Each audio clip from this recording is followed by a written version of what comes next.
What up, y'all? It's your man, Stephen Bardo, coming at you with another edition of Bardo's Breakdown. Hope you guys doing well. We had some excitement over the weekend, even though Illinois' excitement got muted a little bit there in the Elite Eight, but still an all-in-all great weekend. Big ups to the Purdue Boilermakers for advancing to the Final Four. They continue a story in a similar path as Virginia in their quest after losing as a number 16 seed. So congratulations to Matt Painter. He didn't need this milestone to show what kind of coach he is. He was an elite coach before Purdue has advanced to the Final Four, but congratulations nonetheless. Big ups to Coach Painter and the Purdue Boilermakers. Glad to see you guys, man. Had fun out in Boston. If you want to join the tribe, the inner circle that is Bardo's Breakdown, text me 312-847-2739. Also, if you guys like free things, I've got this free basketball terminology guide. Go to bardostribe.com, BARDOS tribe.com. It's free, y'all. Triple threat, Stephen Bardo's guide to basketball terminology. Window will pop up, put your email in. You're on the email list, and it's growing consistently. So for those that have signed up recently, thank you very much. I really appreciate it. I think you guys enjoy it as well. Also, like, share, subscribe to Bardo Media if you're watching from YouTube. We want to grow this channel. It's growing consistently. I appreciate you all that rock with me every week. So thank you very much for that. Okay, I think that's it. I think we paid the bills here. So let's get to the Big Ten NCAA results. Everybody knows, but we'll just run through it real quick. Hold on, let me lose this. So Illinois battled hard in the first half. It was 28-23. And then, the wheels came off a little bit. An unprecedented run, 30-0 run by Yukon. Donovan Clingan was dominant. The line kept going in there, and they kept getting rejected, or they had their shots altered because big fella's long. He's agile. Coach Underwood described him as quick twitch. It's rare to hear of a quick twitch 7'2" guy, but that's how Underwood described him. And by the results of him altering the shots, you saw the end results. UConn, number one team, number one overall seed for a reason, loaded, talented, and they're playing some of their best basketball this season. So, no shame in the line. We'll talk about that in a little bit. Purdue and Tennessee was a great game. A great game. Dalton Connect, 37 points, but Zach Edey, 40 points, 16 rebounds. Come on, man. It was unreal. And to see how Purdue was able to overcome several runs that Tennessee made at them and to weather the storm and continue to go to Zach, who I believe he scored 18 straight points at one juncture in the second half down the stretch. And then you see the Boilermakers in their next matchup against NC State, the darlings of the tournament, number 11 seed that's had an improbable run. DJ Burns has been a revelation, and NC State basically plays 7 players, but they're 2 bigs, Diarra and I think it's not Oosterman, but I'll get his name here in a second. But those bigs cause some problems for the length and size of Duke in the Elite Eight matchup. So it's going to be a fascinating matchup. I would still like Purdue in this one, but it's not going to be a cakewalk that I think a lot of people are anticipating. So that gives you a brief rundown. And, I want to give Purdue their props, man, because the amount of trash talk that was directed their way, the amount of jokes and criticism that they had to endure in the offseason was fuel for obviously this run. And the amount of poise that they displayed, I thought their fan base showed up and showed out. They were vocal, they were seen, they were felt. And so I just want to congratulate the Boilers and their fan base and their program, because they've been elite all throughout. They haven't had the NCAA tournament success that I'm sure the Big Ten or their fan base would like to have enjoyed, but enjoy this ride because this one's special. And the fact that Edey scored 14 straight down the stretch and that they were disciplined enough through all the defensive pressure the Tennessee Vols to get the ball into Zach, right? Some teams might feel that pressure and break and try to break the play and get to the hole and make a play when there was none needed to be made. The play was to get the ball to Zach Edey. Purdue did that. Fletcher Lawyer, 14 points, I believe. He kept the defense honest. He made plays when he needed to. Braden Smith, 7 assists, 7 rebounds. Didn't score the basketball, but he didn't need to because Zach had 40. So all in all, great game, and big ups to the Boilers. And here's another stat that I wanted to share in that the Boilers overcame 3 of 15 from 3 shooting, and Dalton connects 37. Think about that combination. Generally, that would spell doom for most teams, but not for the Boilers. All that experience, last year's disappointments, years past disappointments, they were able to exercise those demons yesterday. So big ups to them. We talked about their next opponent, NC State, old and experienced. They only play 7 players.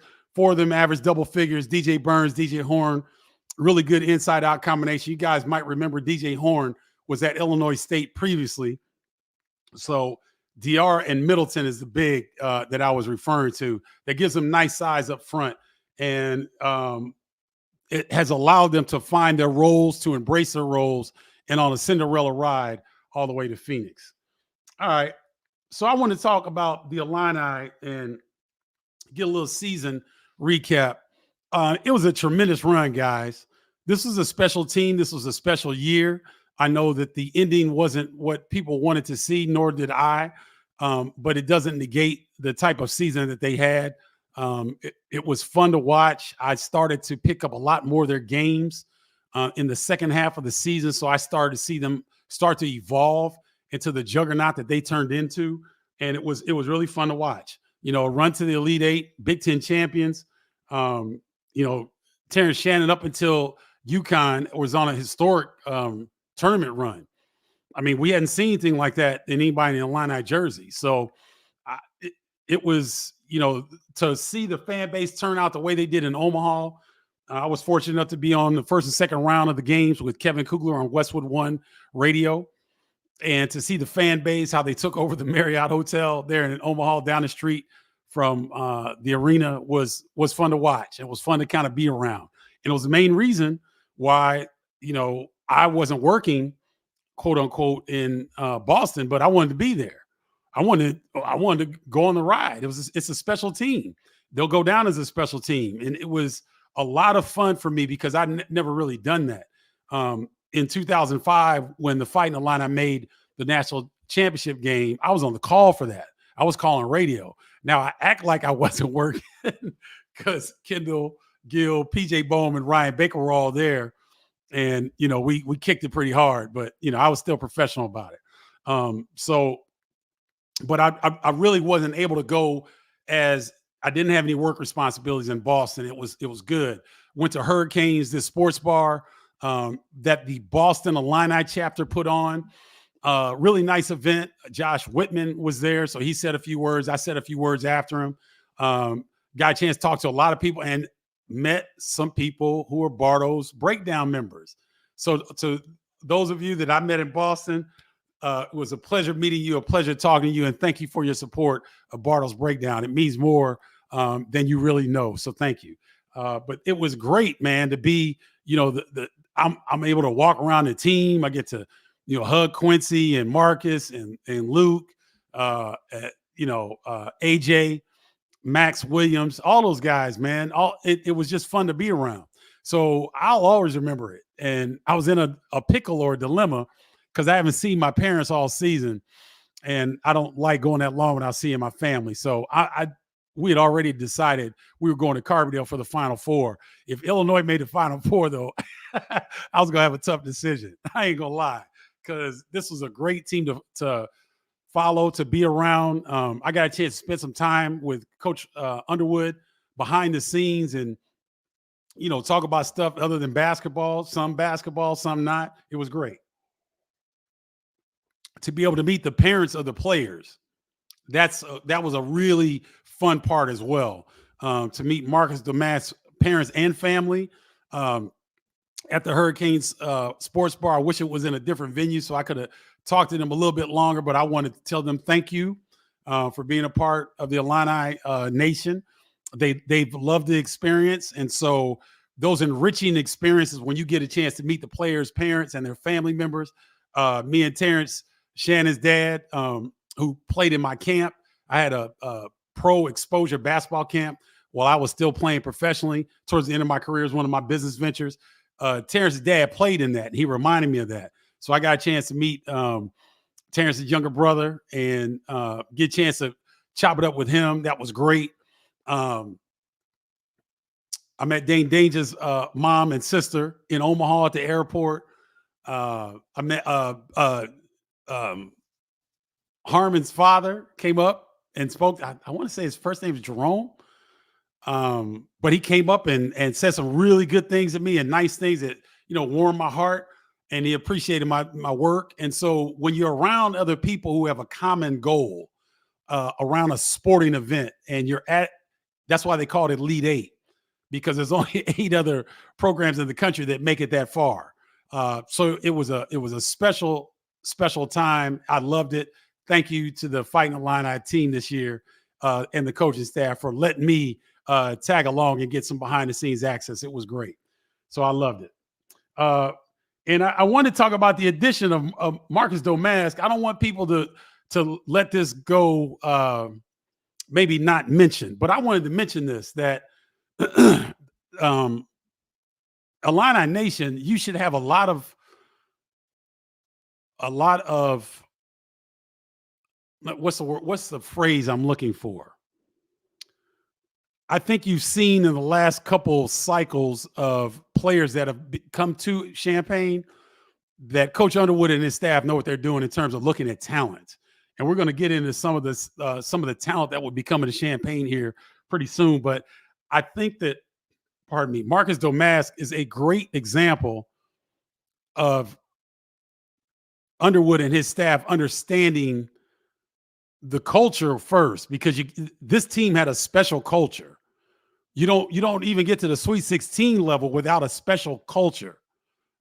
This team, so they knew culturally where he was going to fit. And Marcus Domask was the Zen warrior. He meditates. He doesn't lose his calm. But you think he's soft and hit you with one of them boulders as he has for shoulders, and you go flying and he's at the rim, or he's busting a three, or he's feeding his teammates, or he's getting on the glass, or he's defending. He's going to go down as, to me, the best. I don't know. I guess Terrence would be in that. Would Terrence be in that as well? But those two guys, Marcus Domask and Terrence Shannon, out of the portal, what that did for the program. So I think, you look at that, Dane Danger's emergence. Now he's in the transfer portal, which is just recently reported. He's in the transfer portal, but you saw what he looked like coming from Baylor to what he finished looking like against Morehead State.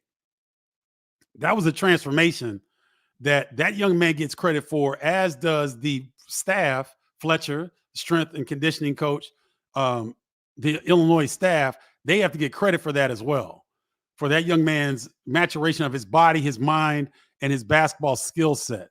Now he's on the market and he's a hot commodity. So Illinois invested in him. They reaped the benefits from his services, but they also really made him way more attractive to the next program. So I want people to think about that as well. Coleman Hawkins' versatility. Coleman Hawkins, he went from being in from the outhouse to the penthouse. I mean, he was not a fan favorite for a while. And I was critical of his play at times, but the maturation and what he evolved into, a lot of credit goes to him and his family. They stuck it out. He wanted to stay at Illinois in a time that everybody jumps around. They change programs like they change clothes. He needs to be credited and acknowledged for his commitment in a day that commitment is not something that you're accustomed to saying for coaches, administration, or players. So I salute Coleman Hawkins for his commitment to the Illini program and him being a vital part to a very special program as will go down as one of the program's best teams ever. And guys, you had to love the water fights, the press conferences, the T-shirts that they came up with, the behind the scenes views that you would get if you'd follow their social media handles. The team was the spirit was infectious, right? I think it took the Penn State loss for the Illini team to kind of come together and say, okay, look, we quit messing around. I heard DJ Burns from North Carolina State say something in a post-game interview. He had just won the Elite Eight to go to the Final Four, and Tracy Wolfson asked a great question. What would you point to as, the power for this run?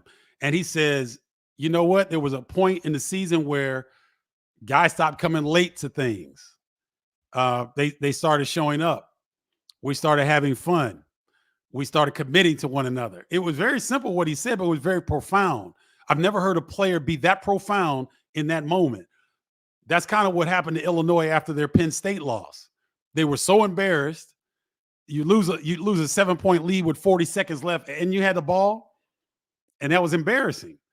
And yet they did what they needed to do. They came together. They refocused. You saw their growth. They played Purdue nail to nail in Champaign, and after that they took off. And so it was a great year. And for your Illini fans, I want you guys to remember some of these points that may get glossed over based on the sting from the Yukon loss, or based on whatever, the fact that some of these players are now in the transfer portal, i.e. Dane Danger. Okay. But remember these points about Marcus Domask being the Zen warrior and how he fits so beautifully in to what was going on in one season. Justin Harmon, how he had moments this season where he was spectacular. Northwestern, I believe he had 21 or 22 points. His defense was solid all season. That knowing that culture piece, Utah Valley State, I mean, it wasn't like he was at USC or, he wasn't at a Big East school. He's at Utah Valley State or Utah Valley. And they knew what they were getting. A Chicago kid who would have a natural affinity to the Fighting Illini program. I think these things need to be acknowledged by the coaching staff and the job that they did of creating and putting this team together the way that they did. Quincy Guerrier was a great fit. I love Quincy. Got to know him a little bit. His smile lights up a New York City block. He's just got this great warm energy. Yeah, he struggled down the stretch. He was hitting on all strides midway through the Big Ten. I mean, he wasn't missing threes. He was on offensive glass. He was dunking on cats, and his game, he didn't sustain it. But I still love the fact that he was part of that fabric, that chemistry and culture that made this season so special. So I just want to remind you guys of some of these points as we move forward in the off season, because I'll revisit them. We may be in May or June, and I'll be more consistent in the off season this year because there's going to be portal talk. There's going to be all kind of talk. So I'll do what I normally do in the off season. I'll do a number of interviews, and so you'll hear from some Big Ten greats, and we might have a little surprise or two up our sleeve as well. I just want you guys to be proud of your Illini, be proud of this team, because they gave you great moments and memories that it was 19 years, guys, since we've been to the Sweet 16. That's why, when I spoke at Hurricanes and they gave me the mic, I may have talked for 50 seconds, but the biggest portion of what I said was that you guys are experiencing something very special. Take it in, because this doesn't happen often, right? Ask Kentucky. When's the last time Kentucky's been to the Elite Eight? It's been a while. It's not easy. So I want you guys to bask in this. Take the Yukon loss in as part of it. It stung. I didn't like it. I was there. It hurt. But it doesn't diminish all the 99% that went into this special season. It's an unbelievable season. Unbelievable season There are 352 Division I programs that would trade places with Illinois today to have the run that Illinois just went on. So I want to really hammer this home and hammer home the fact of how really good this Purdue Final Four run is for the Purdue fan base, but for the Big Ten as well. We got to get the monkey off our backs, guys. And I know you wanted it to be the Fighting Illini, but shoot, we got to get behind Purdue now because we need this monkey off our back. And it's a great opportunity. Zach Edey played all of 40 seconds yesterday. He's rolling, y'all. It's time. It's time. Now, Yukon is going to be a woo. I don't want to curse on here because I can't monetize my YouTube if I curse. Yukon, that's a squad. I'm not saying Purdue can't beat them. And I'm saying that Purdue's going to beat NC State and UConn's going to beat Alabama. UConn, Alabama is going to be, I'm not missing either one, but that UConn, Alabama game, because Alabama's got some size, ladies and gentlemen. They got some boys up front. Stevenson, I believe his name was. 6'11". Where is this young man? Jaron Stevenson is 6'11". He averaged 5 points a game, and he had 4 or 5 threes yesterday in an Elite Eight game. Nick Pringle was a monster, 6'10". Grant Nelson is 6'11". They're probably their best player. He's kind of a Nowitzki type if you haven't seen Alabama play. Purdue beat Alabama early in the year, but this Alabama team, Mark Sears, one of the best guards in the country, a lefty, kind of a lead guard, can score and set the table. It's going to be a hell of a game, but UConn, this is going to be a Final Four, but baby, I'm telling you. But all that being said, Fighting Illini fans and Big Ten fans, get behind Purdue. Get behind them, man. Say what you got to say. Repost Purdue stuff that you see online, but get behind them because the Big Ten is starving for a national champion. Starving. And it's unfortunate that there's this pressure on Purdue now to win a national championship. I don't think it's pressure. I think they got the monkey off their back. That's why they're playing so well. But from a Big Ten insider, let me speak from my perspective. Let me not speak for anybody else.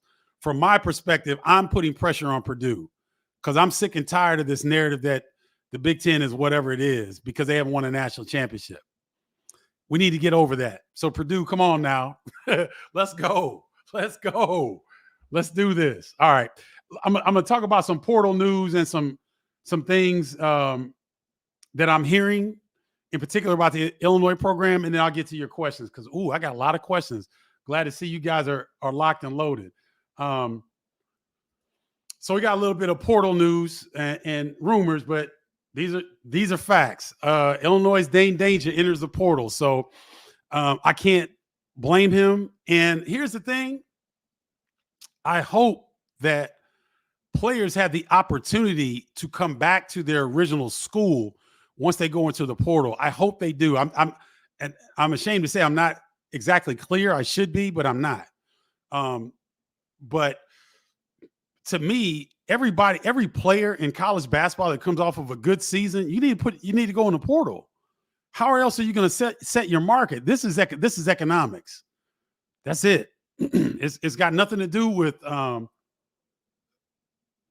loyalty, anything like that, or commitment. Because here's the thing: you put your name in the portal. If Illinois has a competitive offer to someone else that you think you would fit with, then you come back to Illinois. See, I don't see the portal as a bad thing. I think the portal is. I think a lot of players now, ladies and gentlemen, it's something that we have to get used to. I don't think a lot of college basketball fans are used to college basketball players seeing themselves as business entities, but they are. If you can command 6 figures, you're a business entity in and of yourself.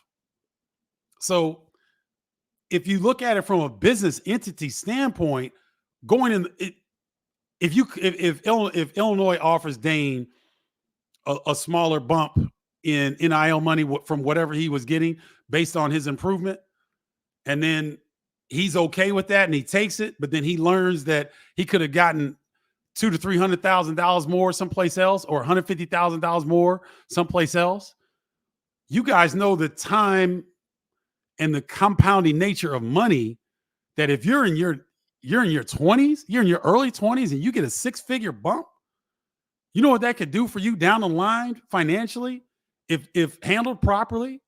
So you don't want to lose your earning power, because I wasn't able to leverage my earning power in college. I wasn't able to do that. So if you're able to do that, why not do it to the fullest? It has no bearing on how you necessarily feel about that program. You're trying to set the market. So I'm trying to get people here that rock with me on Bardo's breakdown. We have to adjust our narrative, because I often hear a lot of resentment from people towards these players. If there's no players, you're not who you rooting for. If there are no basketball players, you're gonna root for Underwood to stomp up and down the sidelines to invisible people? Hell no. No. The players are the product. But for the product has not been getting paid. A college degree that's not proper compensation for a young man, a young woman who is on a collection of other business entities that is generating millions for this said school. So we have to change this narrative. So I'm on a soapbox, but I'm trying to plant seeds, because you need to start seeing these players as business entities. We're about to watch a historic Elite Eight games tonight on television. It's must-watch TV. You think I ain't gonna be in front of the TV watching LSU and Iowa? Are you kidding me? That Elite Eight game might outrate the men's side tonight. I'm telling you. So you don't think that these young ladies shouldn't put their names in the portal if there's interest in them in the marketplace? Of course they should. Doesn't mean they can't. I hope it doesn't mean that they can't come back to their original school, but they just need to see what their market is, right? Kind of like putting your name in the NBA draft and being able to come back after a certain time if you meet the parameters or you meet the deadlines. Same thing. You just want to know your market. Okay? So keep this in mind when we talk about this. All right, here's some definitive news. Jake Davis of Mercer transferred to Illinois. So he's a 6'6" freshman, 9 points a game, 4.5 rebounds, and he made 63, shot 39% from three. He's a big, strong young man that played, I think he played the 2, 3, and 4 positions at Mercer.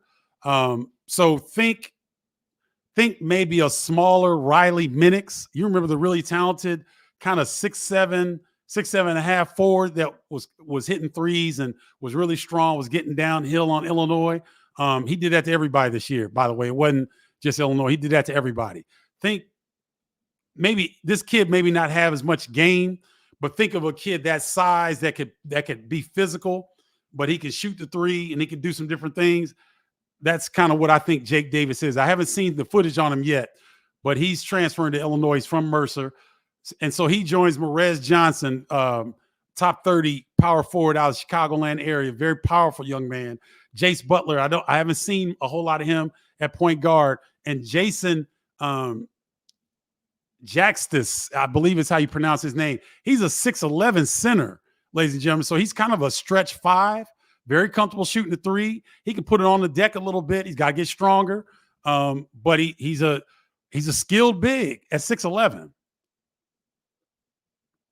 So that's some news that came down here within the last 24 hours, I believe. All right. Jamie Kaiser, one of the really highly touted freshmen at Maryland.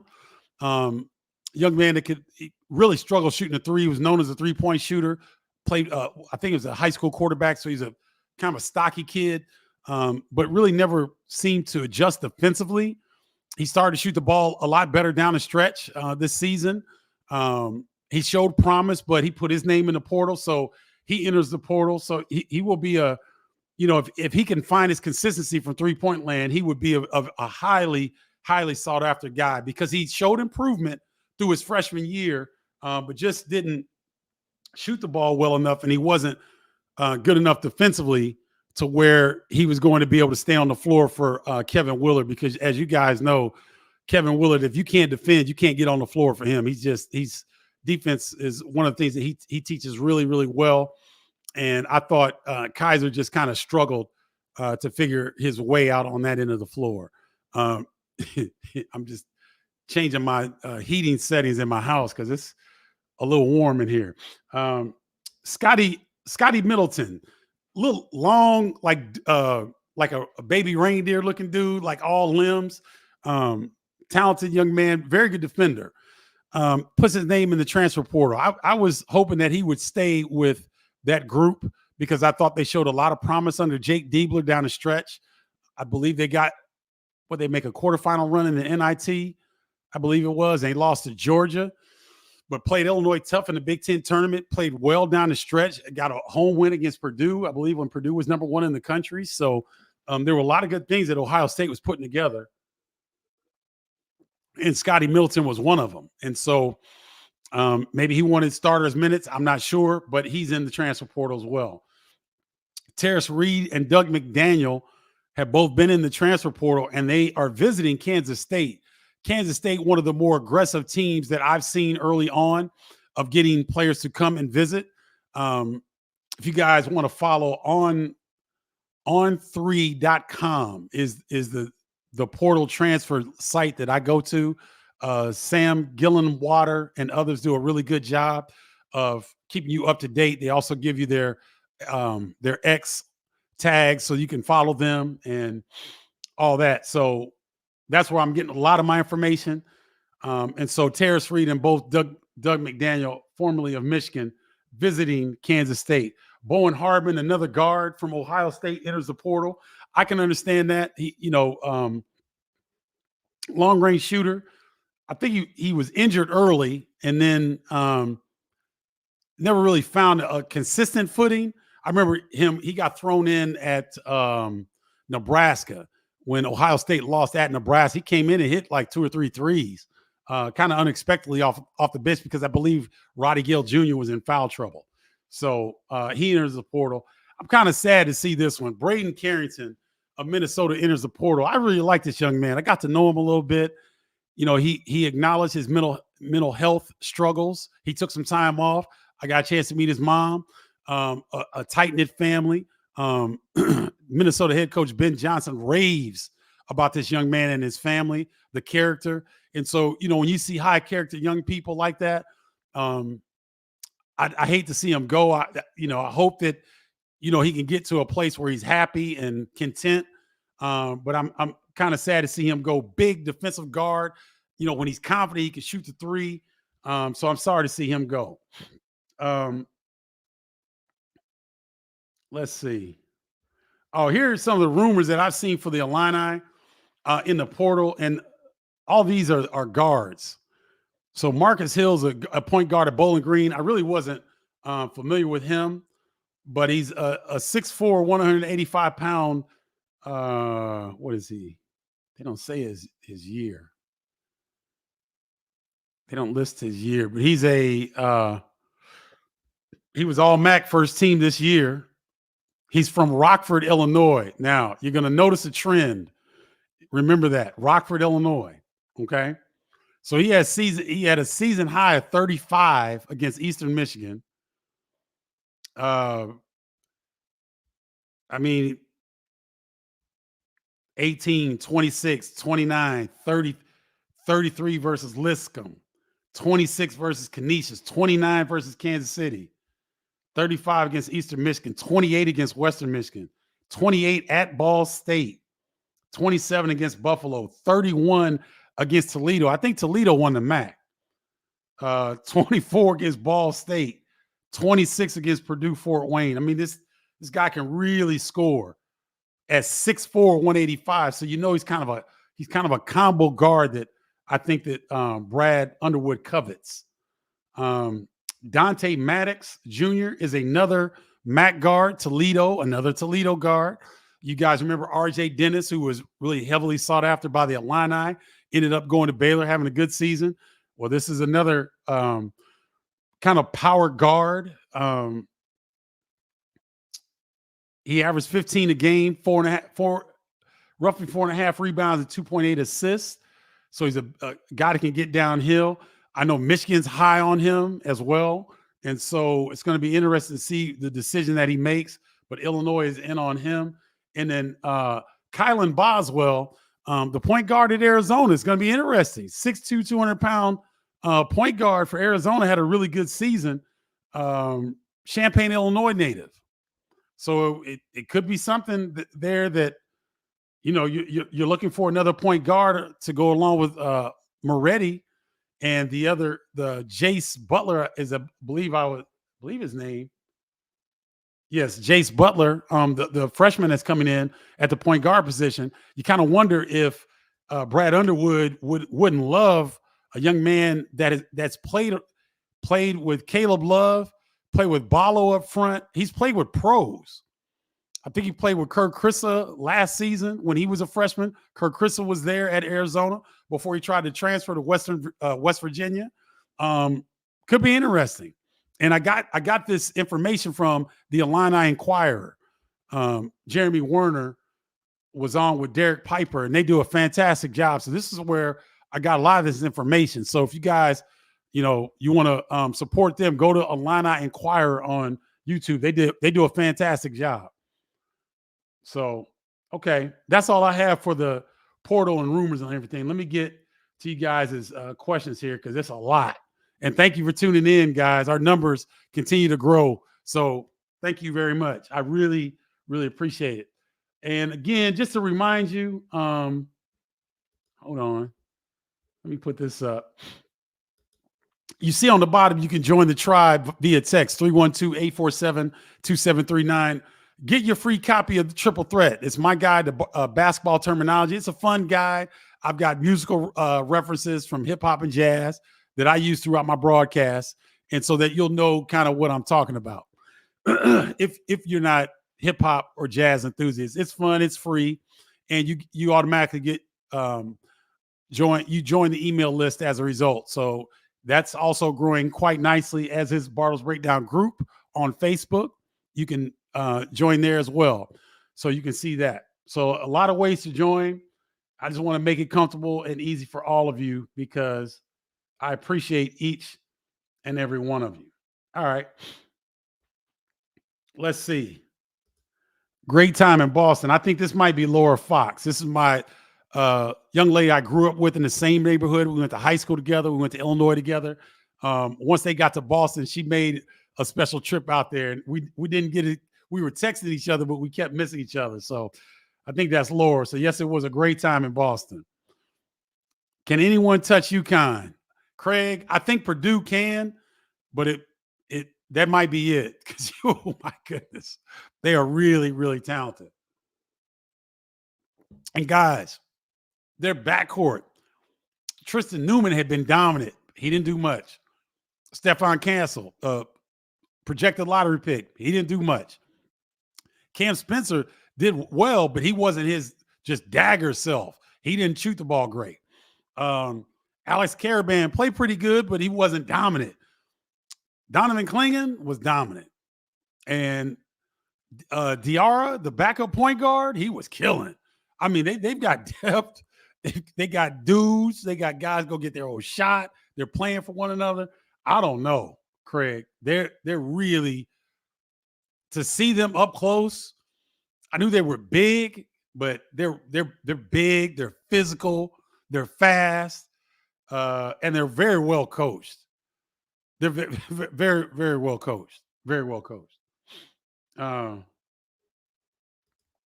What's up, Andrew? Not too happy about the big man entering portal. Think he's making a big mistake. Yeah, if Illinois is competitive, he might stay. We'll see. Make a competitive offer. I understand where you're coming from, Andrew, because you're saying, okay, now you come back and you're featured. It's a whole different ball game. But there's a lot of reasons why players make these decisions that we're not privy to. You never know if the Illini staff said that we may want to go in a different direction. You just never know.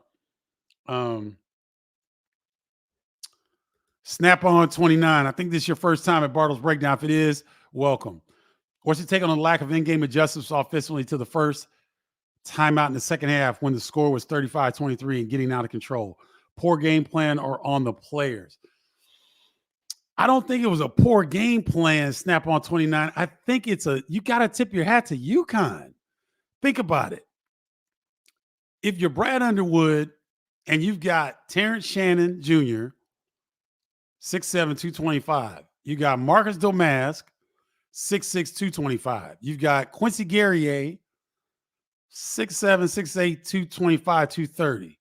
Ty Rogers, 6'6", 210, 250. It's not like Sincere Harris was going to the hole, y'all. These are grown men. And Klingon wasn't having it. So would I like to see the players instinctively make adjustments like shoot mid-range? Yes. But Underwood doesn't encourage mid-range jump shots. He encourages threes and shots at the rim. So you have to be intuitive and instinctive to kind of break away from that. And it's something that you didn't see the Illini do a lot this year. You didn't see them get the ball to three, catch, and take a dribble into a jumper. Domask did that. He would do that. But Luke Goody's not doing that. He's not shooting off the bounce like that. If Luke shoots off the bounce, it's a sidestep of three. He's not getting in the 2-point range to evade a shot blocker or something. So I thought what Illinois tried to do, I understand the boldness of it. I understand the theory in it, but it needed to change. And, it's if you have to change an Elite Eight game against the best team in the country, then you're probably beaten at that point. You know what I mean? If you got to alter what you initially tried to do, you're down double digits, that now you understand that this Klingon dude is a different animal. I can't really foul him out. He's agile. He moves better than Edey on the defensive end. You think that you're used to playing against a guy like that, and you would see Ty Rogers get around Edey and finish. He got around the Klingon, but he couldn't finish. I don't know what it was. He was rushed or whatever, but Klingon's a different animal. So I don't know if it's a poor game plan. I just think UConn's that good. And Donovan Klingon is that good. He's that unique at 7'2". It was just tough to score on him. And UConn played a great game. Edey versus DJ Burns. Who has the advantage? I think Zach Edey does. DJ Burns is not going to be able to sit and hit Edey and push Edey back. He's been able to push everybody. Whoever he goes up against, Filipowski from Duke, he fouled him out because Filipowski doesn't have the size. Edey's 300 pounds. So if DJ Burns is he loves to get that feel, because once he gets the feel for you, he can pass, he can spin, he can do all that. Zach Edey can sit there and wait for him and force him to shoot jumpers. Now, he can do it, but if you got DJ Burns will beat you shooting jumpers, I think Matt Painter and Purdue would take that. But where he does damage, he gets into your front lines foul issues because he's so nasty when he gets his body on you and starts spinning. Well, I think Edey has the advantage because he's not played against a guy that he can't move. Like, he's going to hit Edey, and Edey's not going to really back up. He's just going to be there, and they just going to hit. So I'm sure the young man is very talented, and he'll adjust. But I still think he's going to have to guard Edey, and Edey moves a little bit laterally better than he did last year.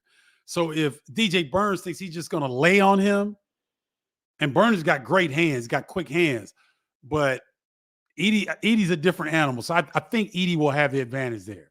But it's going to be a great matchup. Curtis Dietz. Guys, Curtis Dietz has been rocking with Bardo's Breakdown for years, right? And I think I'd seen him. Yeah, I saw him in Omaha. We waved, but we never really got a chance to talk. So he was at Hurricanes, the pre-game event. Got a chance to meet him and his family. Great time. Curtis, thank you, man. Thank you for your support. It was great meeting you and your family. Really nice people. It was fun.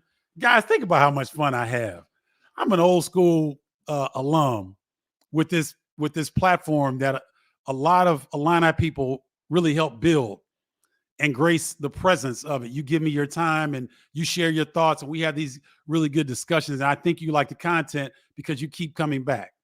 And Curtis Dietz is one of those loyal supporters that I absolutely love. And when you do this type of thing and you get to know people online, you get to know them, but ain't nothing like face to face. And then meeting their family, and we were all there because the Illini were playing so well in their Elite Eight, and it's euphoric. I'm trying to explain it and get so that you guys get a sense of how I feel and how special that experience was and how fun it was to be in Boston. And man, I got to this is another point, but thank you, Curtis. Thank you very much. But I wanted to say this, that I got a chance to hang out with my people, man. Like these are my people, right? Cedric Thurman, Ron and Jerry Red, AJ Red's parents.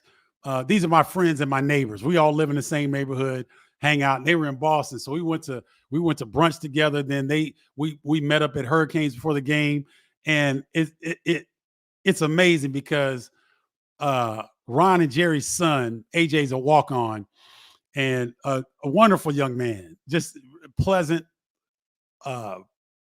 thoughtful, respectful, extremely intelligent, and a good player. Underwood likes him a lot, actually. And then I got to meet Lauren, his sister. I hadn't met Lauren before. She was there.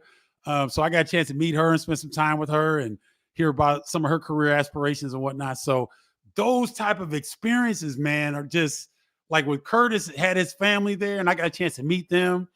He and his family will never forget that. I will never forget 1989. Thank goodness my parents had means then. So they were able to, they got my brother and sister, and my nuclear family was with me in Seattle. I'm at the Final Four and I could look up and see my family. Guys, those are experiences that movies are made of. And they still can't capture the sense of joy, jubilation, excitement, how it brings it builds community. There were 0 fights in that bar at Hurricanes, and it was packed. I mean, you had to walk like this, and I'm suited and booted, and it was great. 0 fights. Everybody's positive. Everybody's happy. Everybody's in anticipation of the game. They won so badly that they're right on the doorstep of a Final Four. Oh man, y'all cannot understand the feeling, right? So Curtis Dietz, I salute you, partner. Thank you very much. It was a pleasure meeting and spending time with you and your family. It was a great pleasure. Chuck, thank you very much, man. Thank you for rocking with Bardo's Breakdown. Fly Illini Fly was on the Illini Inquirer earlier today. So Fly Illini Fly, salute you, my man, for your pride and passion for the program.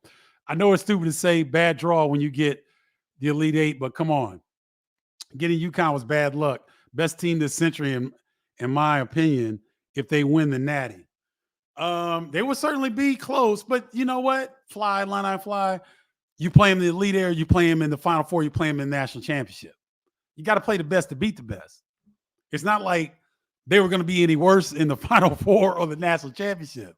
They're probably only going to be better because they know what's at stake. The first team to repeat since Florida with Joakim Noah and Al Horford in that group. So it is what it is.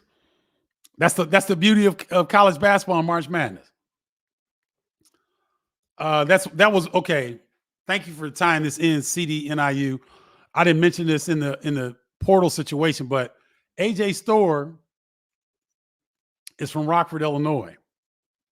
Marcus Hill is from Rockford, Illinois, of Bowling Green, a target for the Illini, right? Kylan Boswell is from Champaign, Illinois. All right. I don't know exactly where Dante Maddox Jr. is from, But when he made his cut of the teams that he's still looking at, Illinois was the first one he mentioned. And oh, by the way, he is a Chicago native. Dante Maddox Jr. is a Chicago native. You see the theme here, guys? You see what I'm getting at, right? So all three of these targets are Illinois guys. AJ Storr is a Rockford, Illinois resident. So makes sense. Makes sense.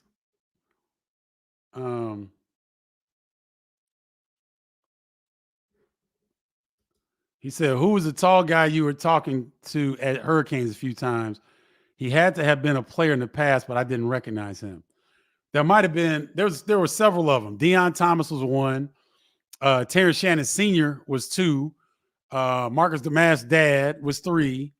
Young guy was a walk-on. I can't remember his name. That's probably who you're thinking of. Thoughts on Dane leaving? I'm happy for Dane. He's finding his market. I would wish that he would come back. I'm looking at something else. I wish he would come back, Thomas. But if the young man is off the greener pastures for he and his families, God bless him.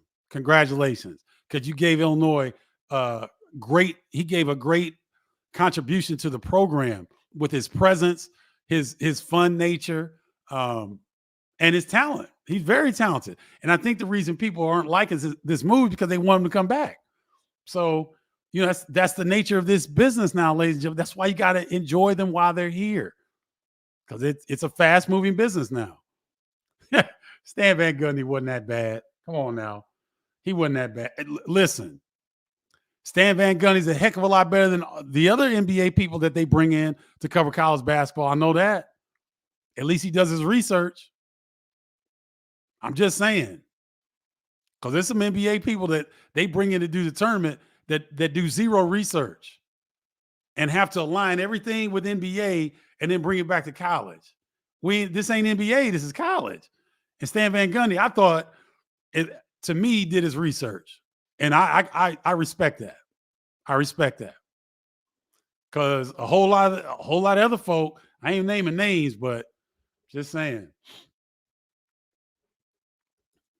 Kalen, they could. They're that talented. But Purdue can beat them as well. They're not invincible. They looked invincible against Illinois at times. They're not invincible. They can be beaten. I mean, Alabama can beat them. Alabama can score enough, and they're big enough, and they're starting to play the type of defense that they needed to play early on. I think what they do, they go mano-a-mano. Then in the second half, they start to lock down. I mean, they played that Alabama game.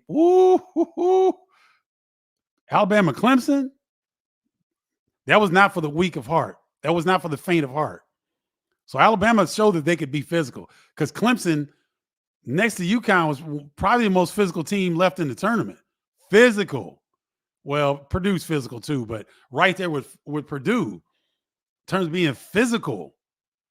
And Alabama was blow for blow, hip check to hip check. They were like, all right, we can score, but we can get in the mud a little bit too now. So that's going to be, UConn is the favorite. I'm no doubt. And can they beat Purdue by 20? Yes, but they can also lose to Alabama, and they could lose to Purdue. That's why you play the games. Wait a minute. Let me get to somebody I haven't gotten to. Mello Williams, much respect. It was great meeting you at the Kohl Center at the Big Ten tournament in Minneapolis. Thoughts on AJ Storr possibly transferring to Illinois? It's definitely a possibility. He's one of the most sought after guys out there. He's gone through the Big Ten. He understands the style of play. He got better as the year went on. I mean, he got really good. And I was critical of his thought process and shot selection at first, because he was like this. He just was all AJ Storr, but he got much better as the year went on. So why wouldn't Illinois be interested in his services? They had to go against him. They know what he can do.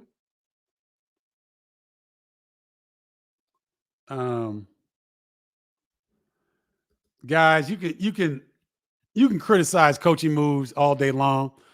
You can Hindsight's 2020. Always remember that.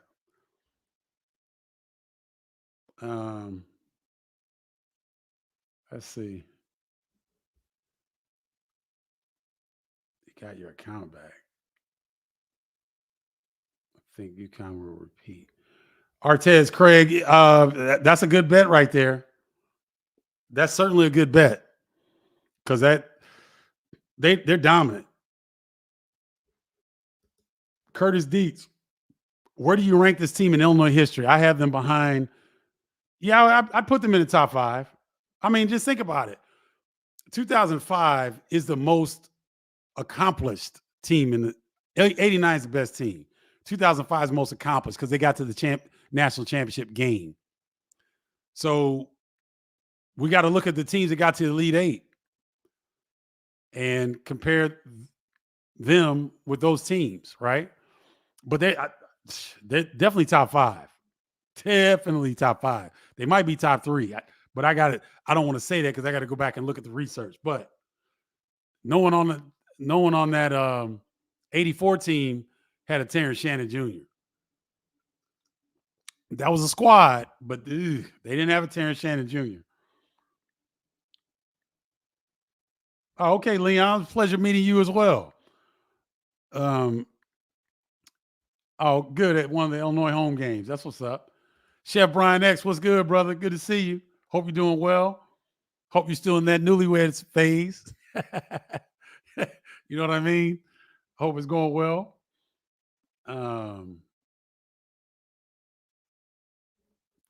Oscar Sullivan says if Illinois was in the South region, they are in Arizona at the Final Four. Hey, you know what, Oscar? They have a saying in Chicago. And I'll say the clean version. If was a fifth, we'd all be drunk. So there's a lot of ifs there. If is a big word. And why have regrets? It happened the way it was supposed to happen. Illinois was in the gauntlet. Iowa State and Yukon. that was a tough region. It was tough, no doubt. And they almost got out of the region. They got to the regional finals. And they lost to a better team that day. And the best team right now in the country, the way they're playing. I got no problems. I loved the season. Loved it.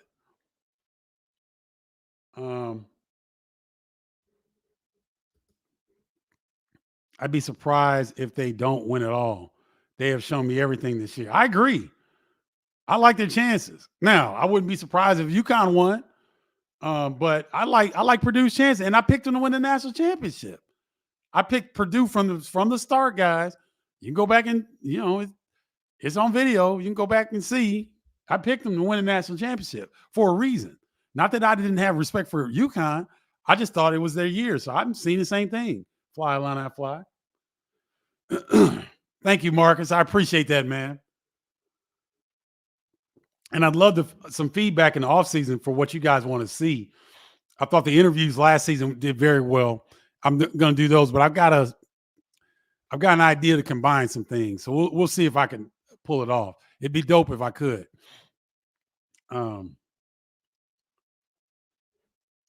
I agree. Great young man, and his family was great. Got a chance to meet his brother and his sisters. They were real cool. It was great to see all of them there, man. They'll never forget that.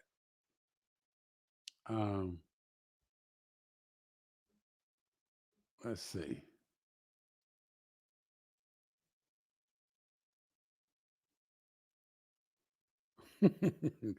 No, Lloyd, thank you for the comment, but I'm not going to get into that. Let's see.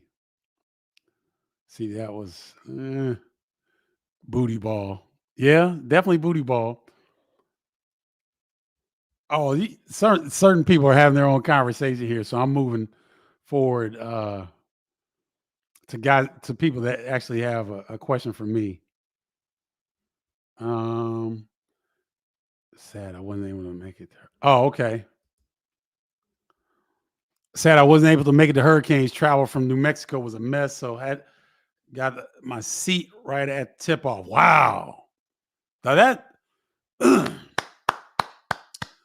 I salute you, Crazy Destroyer, for real. Are you serious? Bro, salute, Crazy Destroyer. That's what's up. Y'all give Crazy Destroyer some love, please. I'm starring that comment. That's dedication, ladies and gentlemen. You know how far it is to go from New Mexico to Boston? That's a haul. Boston's flight is 2 hours and 10 minutes, 15 minutes from Chicago. It's like over 2 hours from Chicago to Boston. New Mexico to Boston. He got there right at tip-off. Salute, bro. That's love right there. The Illini Network, they need to reach out to you. That's dedication. You need to have something for that. So I salute you, bro. Great job. Dory is a tribe member. Love this team. So much fun to watch. Really enjoy seeing glimpses of their personalities, press conferences, Coleman's pilots on the plane, even the Cowboy Tommy commercial. Such a fun ride. I can amen to that, Dory. Amen to that.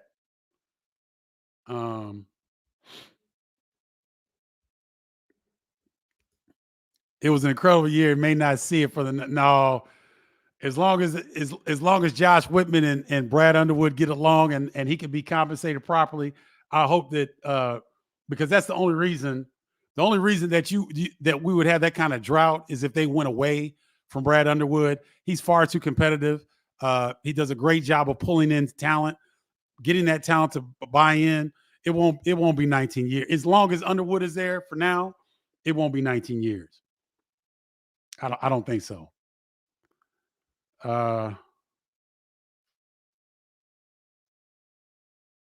Okay, now I got to give Jeffrey's been very supportive. So he says, I realize UConn is elite, but we saw the old Brad on display in that game. I also feel Brad did little to feature Dane this season. I never was a fan of 5-out offense, not enough screens, cutters. Okay, Jeffrey, that's a strong statement. I appreciate your comment.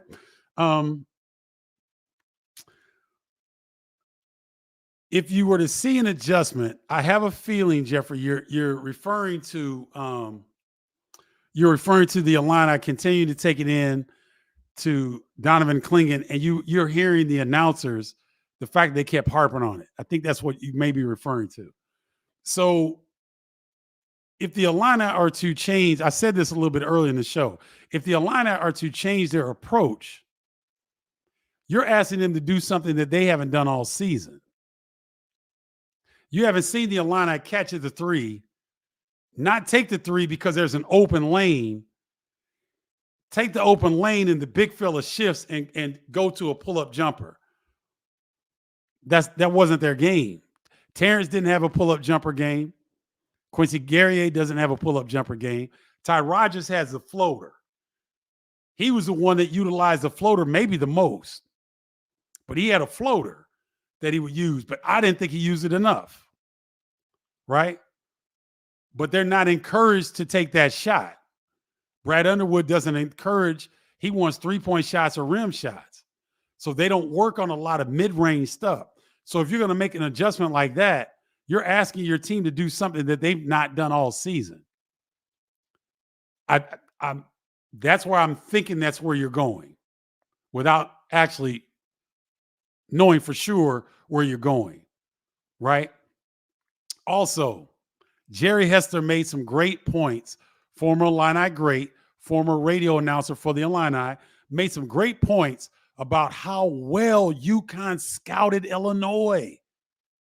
Guys, he pointed something out that was fantastic. Jerry said, you guys remember when Coleman Hawkins got the ball at the top of the key and Donovan Clingan was back in the paint. They instructed Donovan to take 2 steps hard at Coleman and then back up.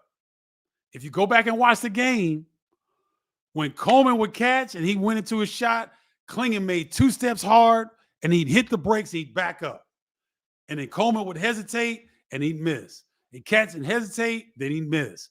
And almost every time it worked. Coleman didn't hit a 3 until midway through the second half and the game was already done. It was that one small adjustment. What else did they do? They were not going to let Marcus get all the way in the post on the booty ball. They didn't allow it. They jumped on Terrence as soon as he caught the basketball. They took away his space so he couldn't dance. They sent him one direction. They sent him to bodies. They scouted Illinois so well. So I don't want you guys to feel like it's all Brad's fault. He's coaching against a future Hall of Fame coach in Danny Hurley. That dude is a hell of a coach. His dad's a hell of a coach. His brother's a good coach. Not as good as him or his dad, but Bobby Hurley's a good coach. But Danny Hurley's an elite coach. And them jokers scouted Illinois to the T. They took away damn near everything that each player wanted to do initially. They were there on Luke Goody on the catch. They were there.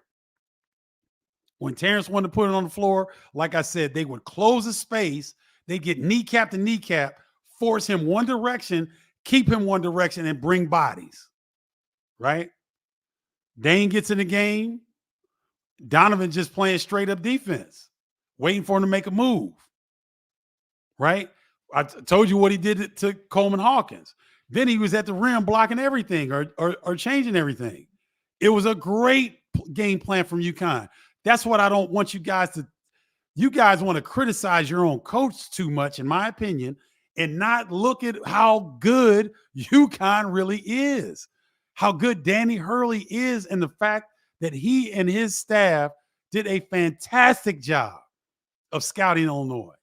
So don't throw it all on Brad, right? You got to tip your hat sometimes. That's an elite team. Yes, Jill Gordon, great season. I agree. Boston alums did a great job at Hurricanes. Other cities haven't been planned as great in the past. Okay.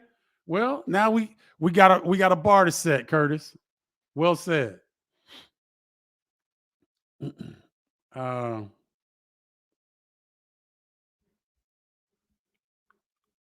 Doug Peterson says, sad to see Danger go, but all things must pass. Looking forward to next season. Amen to that. Melanie Irwin. So proud of our Illini. Sad to see it come to an end. Very excited to see who we get in the portal. Need a big guy. Oh, we'll be okay. Marez Johnson is a 4. He'll be that athletic dude that you like. Trust me. Good question, Dory. Which big do you think will prevail? Edie Klingon, DJ Burns Jr. Out of those three, I like offensively, I like Edie. Defensively, I like Klingon. And hopefully we see that matchup. I think DJ Burns is going to get his too, Dory, but I don't think their team. I think the Cinderella ends with Purdue.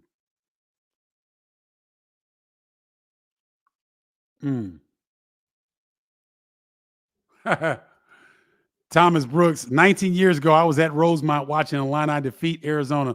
I called that game. I was in the student section in Minneapolis. I cherished this year standing in the middle Carver Hawkeye Arena watching Illini defeat the Hawkeyes. Yeah, Thomas, because it don't happen that often. Illinois doesn't go over to Iowa and win that often. I never did. So I feel you. Great, great season.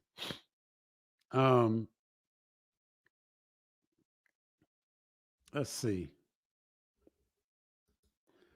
Tonight's one of the best 2 games tonight in women's hoops history. Who you like and your thoughts? Oh, I already talked about that. I'm going to the sports bar to watch that one where they play house music. So we're gonna have a good time tonight.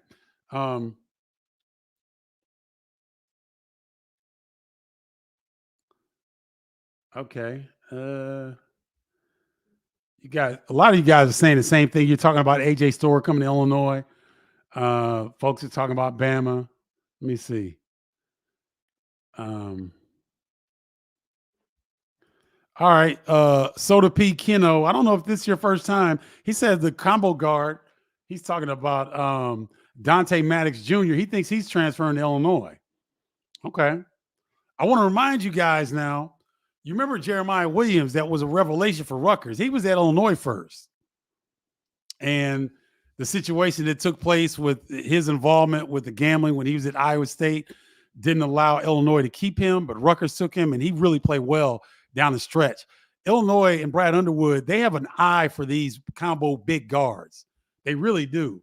So Soda P Keno might be onto something here.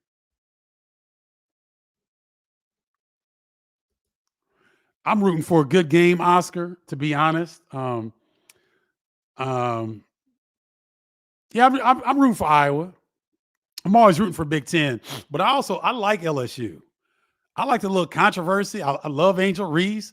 I like what's going on with their coach. I mean, it's controversy. It ain't perfect. When you have really good teams, you got to go through stuff like that. So I just want to see some great games.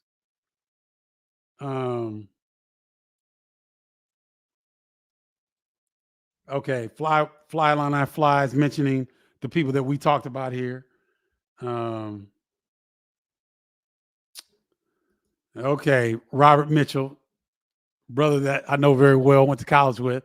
So disappointed in Brad Underwood coaching performance versus Yukon. Didn't give them a chance to compete. All right. Well, I could give you points, Robert, with that I disagree, but you got your opinion. Let's see. Well, Jeffrey thinks there was a disservice done to Dane that he didn't have a bigger role. Okay, I understand that. Oh wow, T Hop 42. What's good with you, T Hop 42? Right? Yes, I remember. Do I remember Danny Jones? Heck yeah, I remember Danny Jones. Big, strong. Looked like he was baling hay all day. Yeah, heck yeah, I remember Danny Jones. Cat was strong, could jump to the moon. Him and Trent Jackson.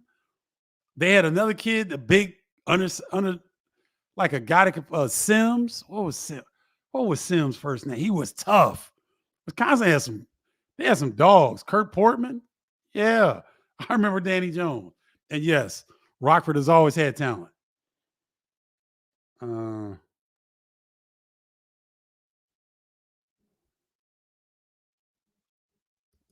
All right, Jeffrey, you'd rather see Ty and Sincere going to Portal than Dane. I get it.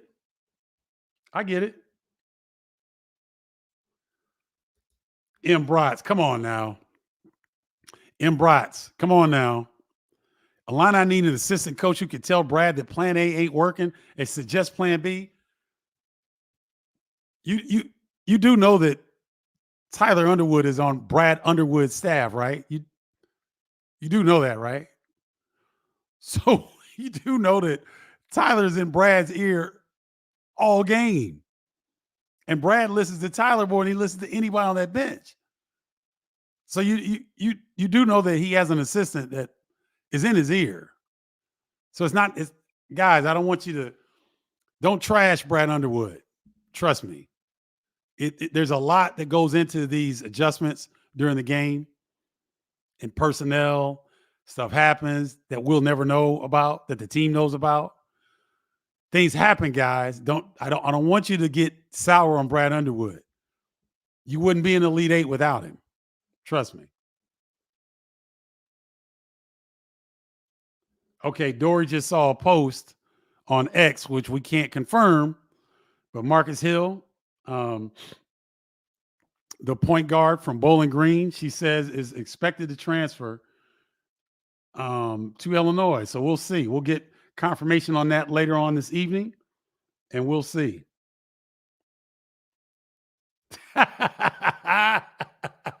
Check it out. 7 said the bar fights are after the flying in line at Final Four game. I can only imagine. Check it out. 7. The dramatic fashion upon which we lost and to who we lost to. Oh, baby. I never heard that. That's great. Thank you for that. Oh, I'm so tickled by that. Thank you. Check it out. 7. That's great. Thank you for sharing that moment. Oh man. Uh Anastasia Walker, tribe member. What's going on, Anastasia? When Illinois was close at half, what kind of shift should have happened to their offense? I feel like the offense should have been centered around Shannon. Thoughts? Um, Again, guys, you got to go with the lady that brought you to the dance, right? You can't get all dolled up, have a relationship with somebody, invest in the ride, invest in the tux and the suit and get knotted up, and your lady get all knotted up, and y'all been together for years, and all of a sudden you get to the front door, and now you got a 9.5 right here, but you want to grab a 10. Can't do that. You gotta play your style. You just can't abandon what you do. And so UConn did. They scouted so well, and they had Donovan Clingan, guys.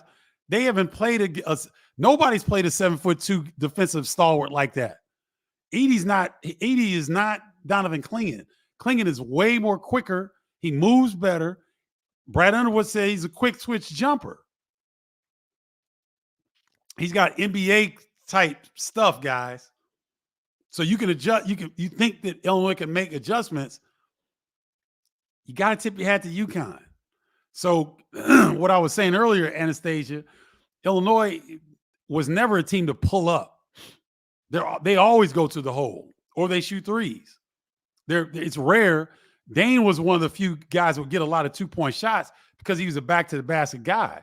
But most of their, let me take that back. Marcus, Danger, and Terrence, because of his ability to break down defenses, would get 2-point shots. But a lot of the Illini shots were threes and right at the rim. They didn't do mid-range. And so you're asking the Illini to do something. All right, if you don't have a 3-point shot, you get past the initial line of defense. Don't go all the way into Clingan. Try to get a pull-up jumper. They hadn't done that all season. So it's very difficult to ask a team to do that. Yes, Eric, I agree. I think Hansberg is going to be a fantastic player. Bob, happy for Purdue, longtime fan. Saw Rick Mount, Joe Barry Carroll, three amigos. Big dog play among many. Long time coming. Props to Illini, great season. I don't think the answer is with the portal. Okay. Bob would have a unique perspective knowing that the Purdue program will subtly use the portal. They don't go crazy in the portal. And they develop their system a lot differently than a lot of teams. So Bob, salute you and to Purdue because you make a great point. And good luck to Purdue because we're all rooting for them.